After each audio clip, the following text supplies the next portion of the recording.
This is an RNZ podcast.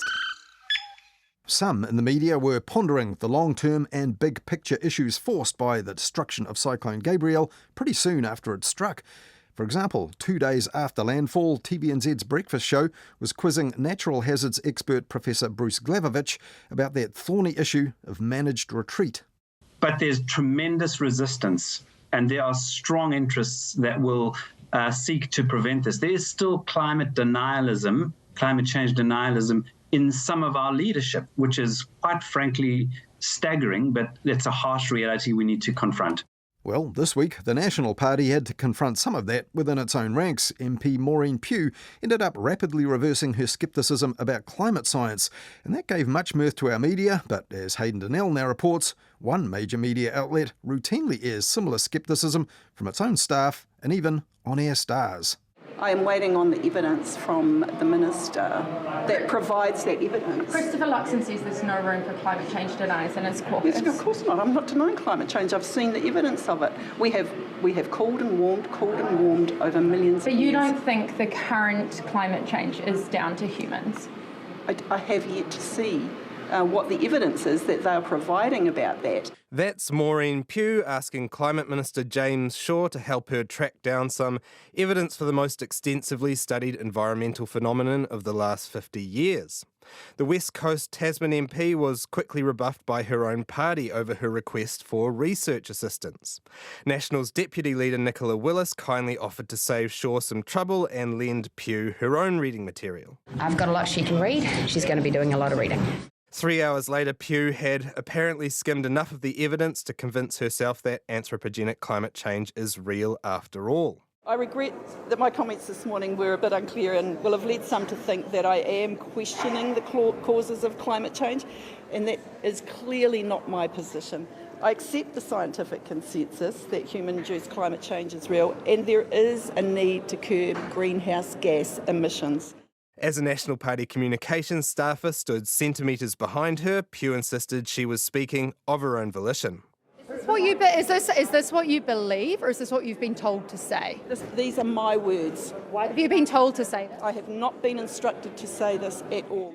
If Pugh got the idea there's no evidence for man-made climate change, perhaps it's just because she's been listening to the output of one of our major media companies.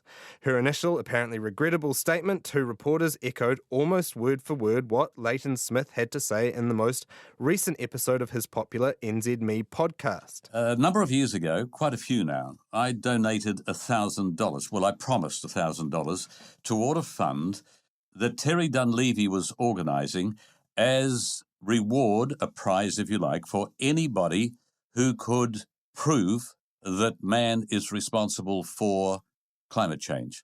Nobody would take it on. People were challenged, they wouldn't take it on. And there's a reason they won't take it on, because they can't. And the same principle applies to James Shaw, who won't waste his time explaining anthropogenic global warming or climate change to people who ask him, because he can't. And he can't because there is none. No scientific established evidence. It's that simple. Don't take my word for it. Ask him to do it. Ask others to do it. Ask any politician to do it. They won't. They can't. Leighton Smith would be out of pocket if he could accept the findings of the Intergovernmental Panel on Climate Change, the World Meteorological Organization, the World Health Organization, or the United Nations, or the American Geophysical Union, the European Federation of Geologists, the Royal Meteorological Society, or the American Medical Association, but presumably those agencies don't cut the mustard when it comes to the standard of inquiry demanded by a former talkback host with no scientific qualifications. This isn't an isolated incident. Smith has used his platform to cast doubt on man-made climate change for decades. That wouldn't be such a concern if he were a lone voice shouting into the void, but his podcast goes out to thousands of people and it's introduced like this. Debate.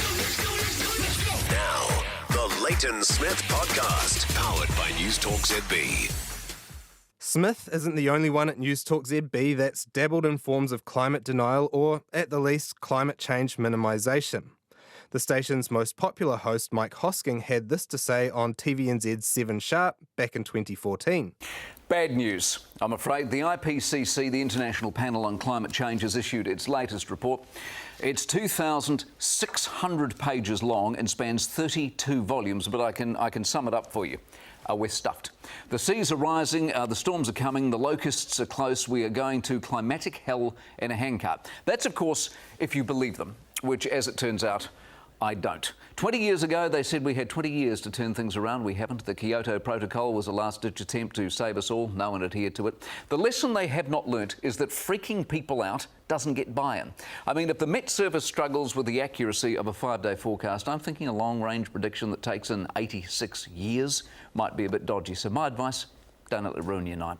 In recent years, Hosking has taken to accepting that climate change is happening while arguing we shouldn't have to do too much about it. Here he is in 2019. This seems in so many respects an ironic age, don't you think? We're running a very real risk, I think, of curtailing our lives and our outlooks on what might turn out to be a fad or a whim. Climate change, I talk of. Climate change and its obsession is taking over rational thought these days. Now, this is not to say that climate change isn't real, but it is to say we don't know what to do about it. We might think we do, but we don't really. Perhaps Willis can let him borrow her books after Pugh is done with them, because there's a lot of research, including from the IPCC, on the most effective ways to combat climate change.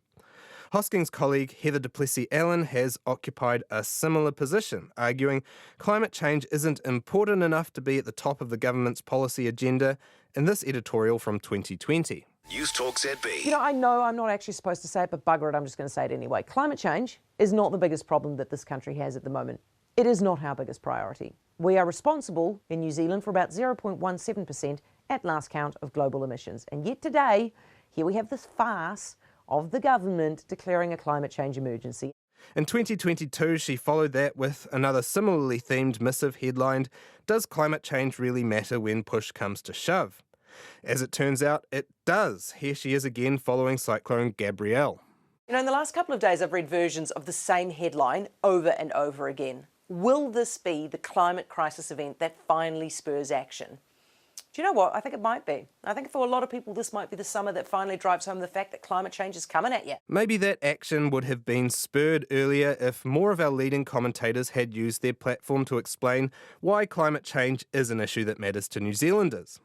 At least these commentators are coming round to the idea that climate change is kind of a big deal. Over at the Herald, opinion writer John Rowan has clung to a different line for the better part of 20 years. In 2007, he described himself as a climate skeptic and said that, with luck, climate change would soon go the way of the recently approaching ice age. In 2009, he said this: "The public senses, I think, that either the problem is wildly overstated or the solution's ridiculously inadequate. Either way, it is hard to take climate change seriously." In 2014, he scoffed at the idea of the sea rising by 0.5 metre and compared climate mitigation to what he saw as unnecessary earthquake strengthening measures. "Major earthquakes are terrifying, but the threat to life in old buildings is probably no greater than the dire consequences predicted from climate change. Both could be given that reliable Kiwi risk assessment. She'll be right."